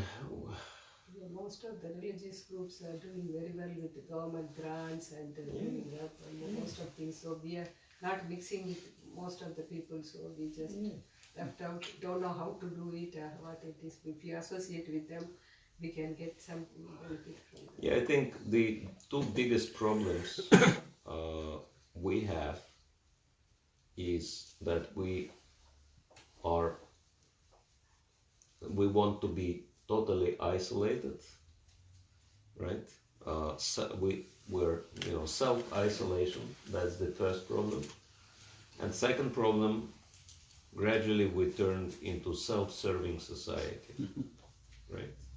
Just worrying about ourselves and kind of, you know, like salvation. Kind of turned into Salvation Army in a bad sense, right? Just focused on our salvation. Oh, I'm in this material world, oh Krishna, please save me. Yeah, You know, just thinking about ourselves. What about doing what Krishna wants? What about doing what Prabhupada wants? What about first purpose of ISKCON? First things first, right? Just focus on the first purpose of ISKCON. And please Srila Prabhupada and please Krishna. Then you wouldn't have to worry about your salvation, right? So simple. That's something all our books are explaining to us, right? Something Prabhupada talks about all the time, we're ignoring. And somehow, you know, it's like selfishness is very, very prominent in our society.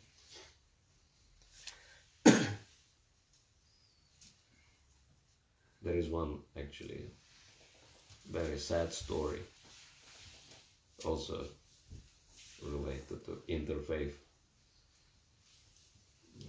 kind of experiences. Not my experiences, luckily.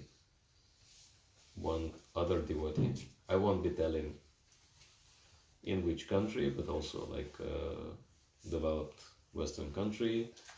And so this devotee is coming from Russian origin, but he lived in Israel for a while because he is Jewish.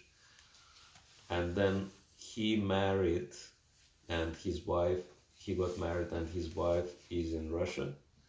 And so he had to bring his wife to his country. And he requested the temple to give him, his wife, visa support, invitation. So they told, if we organize an invitation for your wife, she would have to do service in the temple. And he said, fine, yeah, she can do service in the temple. So then she came, and the service they involved her in was, you know, helping in the kitchen, washing the pots and everything. She was happy to do that, but the problem was that there was one man also doing that service, and he started, you know, like associating, trying to, you know, kind of, what do you call it, advance on her. And she complained to her husband, and the husband took the matter to the temple management, and he said, that someone should tell this man to, stay away from my wife. And they said, well, he's regularly giving donations to the temple, so we cannot really tell him anything. And he said then, my wife cannot really work in such environment. Give her some other service. They said, well, this is the only service we need to get covered. So she has to continue. He said, but how she can continue in these circumstances? Then they said, if she doesn't continue, we will remove the visa support. Yeah. And then he went to the lawyer and he said what to do. The lawyer said, if you want to change the purpose of visa, you can do it, but it will take, you would require to pay the lawyer, and it will take a lot of money, etc., which he didn't have. And then he was thinking, what are the other options? And then he remembered that there is a Jewish group, and so they kind of committed to help their people. And so he went, he explained the situation that, my wife needs visa support, and to change the status, I would require a lawyer. And they said, it's not a problem, we have a lawyer in our community and he'll help you for free. And so that lawyer helped him out, and his wife got the documents, the papers, and then there was some big Jewish festival shortly after that, and they came to their house and they gave them some expensive gift, and on account of this festival. And he said, it's like unbelievable, the community I dedicated my life to, is treating me like that. I gave my whole life to this movement, and this is the treatment I've got. And so that other community, just because I come from Jewish background, they don't even know me, and they help me like that, and they expect nothing from me. And so he said, something we have to change. I mean, he continues with his services, of course, and he's very strong in his own Krishna consciousness, and so it did not discourage him, but it made him think that something is wrong with us, and so something must change. And I think this kind of focus on ourselves, this is what it produces. Selfishness. That's a very big problem. That we are the great, we are the best, and so we owe nobody, everybody owes us only, and this kind of, mentality is very widespread, unfortunately. Maharaj, the same thing is happening in the Adelaide temple. It's happening all over the world. That's why the two group is formed. It's happening all over the planet.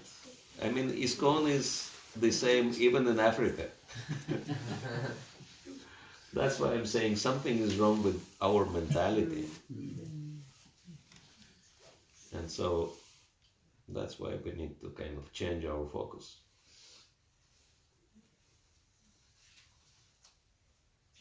Maybe the management needs to retrain how to manage the church. Yeah, this is the thing that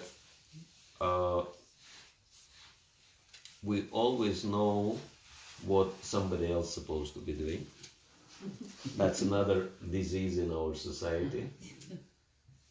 That everybody knows what other devotees should be doing or should not be doing. But it's like there is one Prabhupada disciple, Virashanta Maharaj, and his joke is, typical ISKCON joke, is that somebody was thinking that there is one important service anybody can do. And this somebody was telling everybody that they should be doing this service, and at the end nobody did this service. So it's really typical, in our society. Like that, As long as it's not me, it's somebody else's fault, somebody else's responsibility. Because of him, because of her, because of them, things are not happening, etc. But what about personal responsibility? There are so many things happening wrong in a wrong way. I mean, I've been in this movement for 30 years. I could be sitting here for 30 days telling you all kinds of horror stories I was witnessing and happening to me as well. But what's the point? It's, unless we do something in our own lives to take the responsibility for creating better future for this movement and for the devotees in this movement, what's the use? What's the use of, nagging and complaining and moaning and groaning? It's just waste of time. Taking responsibility for somebody else's life instead of taking responsibility for our own lives. But sometimes because we are in a ISKCON family and we have to follow within that we can do certain things, and for that we need a support from the top level. We can't go beyond that, management or whosoever is in the top. We have to do with their permission, but if you're not getting the support and the encouragement, or you're not getting yes for that, so sometimes then we have to stop there itself. And we need a very strong support. Yes, I think the mistake is to think that responsibility is connected to the position. And actually, to take responsibility, you need absolutely no position. There are two things, formal authority and moral authority. And which one is more important? Moral. Yeah. So if you have moral authority, you don't need any formal authority. Yes.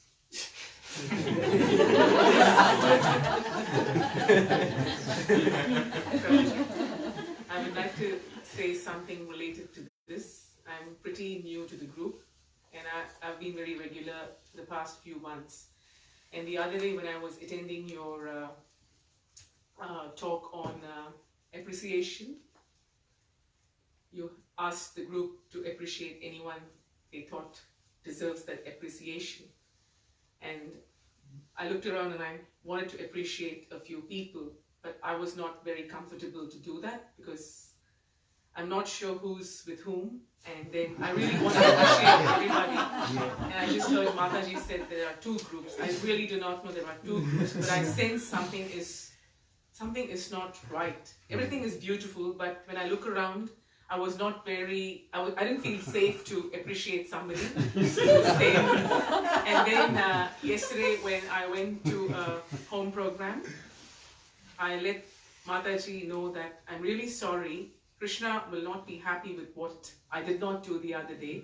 I did not appreciate your kindness in front of a group. I was not feeling safe. Because then tomorrow when I come to the temple, I might not get a smile or so I'm really sorry, please forgive me. And she said, no, it's all good. And I said, next time I might just gather some courage to appreciate. And then it was all, but I went back home reflecting on the situation, because you have to feel good. You have to, the gut is the second brain, they say. So my gut was telling me, just keep quiet. I wanted to talk, I wanted to say so many things, but I was not feeling very comfortable to do that. So I was just sensing that something's not right. And just now I heard there are 2 groups, so I'm not sure who's in which group, but I'll be safe. I'll just wait. Yeah. But I love what's happening, and I'm going to be a regular visitor at the temple and the programs. Mm.